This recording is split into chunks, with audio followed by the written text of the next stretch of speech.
सेवारो नमस्ते। तपाईँहरू चाहिँ पोक लभर हुनुहुन्छ भने म तपाईँहरूलाई आज यस्तो चिज बनाएर देखाउन गइरहेको छु नि। तपाईँहरूले कतिले देख्नु भएको छ होला, कतिले देख्नु भएको छैन होला। यदि देख्नु भएको छैन भने यो एकपल्ट भिडियो हेरेर चाहिँ बनाएर खानु होला। यो बनाउनको लागि सबैभन्दा पहिले याङमेन भन्छ, लेखमा पाउने झ्याउ, त्यसपछि अनि सुँगुरको आन्द्रा, सुँगुरको रगत, अनि सुँगुरको मासुको किमा र आफूलाई मनपर्ने विभिन्न किसिमका मरमसला लगाएर चाहिँ यो चाहिँ तयार गरिन्छ। यो चाहिँ लिम्बू प्रजातिहरूको एकदमै प्रख्यात खानेकुरामा पर्छ र एकदमै महँगो पनि पर्छ है। एकपल्ट ट्राई गर्नुहोस्, तपाईँहरूको जिब्रोमा झुन्डिनेछ है त। ल साथीहरू, मैले चाहिँ अब मलाई मनपर्ने अनुसार मैले चाहिँ यो परिकार बनाउनको लागि सबै सामानहरू चाहिँ तयार गरिसकेको छु। अब यसलाई चाहिँ कसरी मिक्स गर्नु हैन, त्यो बारेमा सिकाउँछु। रगत हालेपछि अब फेरि यो चाहिँ फाक्साकै किमालाई एड गर्ने हैन।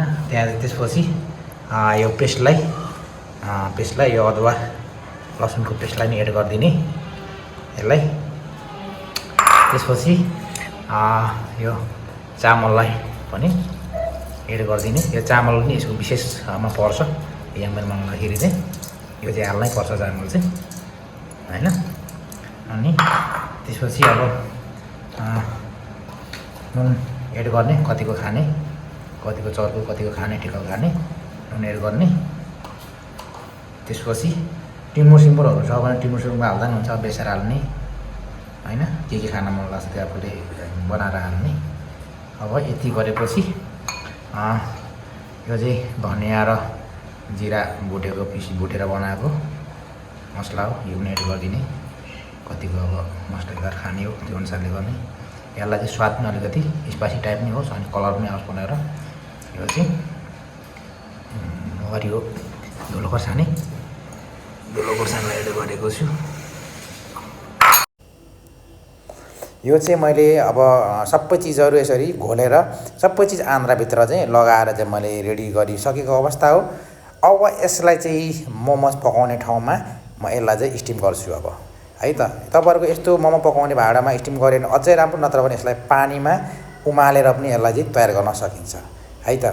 अब यसलाई म 40 देखि 50 मिनटसम्म चाहिँ म यसलाई स्टिम गरिराख्छु र त्यसपछि यसलाई म फेरि खोल्छु। त्यसपछि चाहिँ यो खानाको लागि रेडी हुन्छ है त। अब यसलाई म पूर्ण रूपमा फेरि छोपिदिन्छु है त। यो निकाल्दैछु। अब यो चाहिँ खानालाई पूर्ण रूपमा पाकिसक्यो।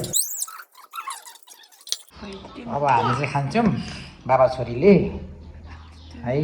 अब स्ट्याकको अचार छोप्ने पख छोरी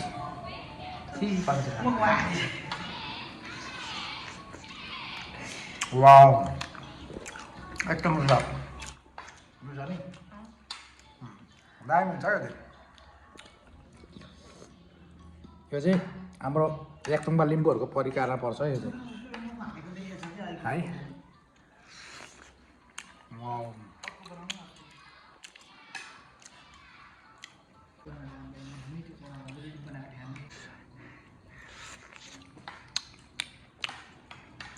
वाउ,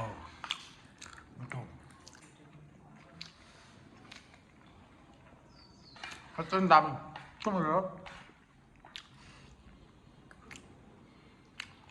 तपाईँले एकपल्ट ट्राई गर्नु होला। बनाउन आउँदैन भने चाहिँ मेरो भिडियो हेरेर बनाउनु होला। अब यसलाई चाहिँ तपाईँहरूलाई फेरि यो छ नि, मैले चाहिँ यतिको नर्मल खाएँ होइन। यसलाई चाहिँ फेरि नन स्टिकमा अथवा तेल थोरै लगाएर पल्टाएर फ्राई गरेर पनि खान सकिन्छ।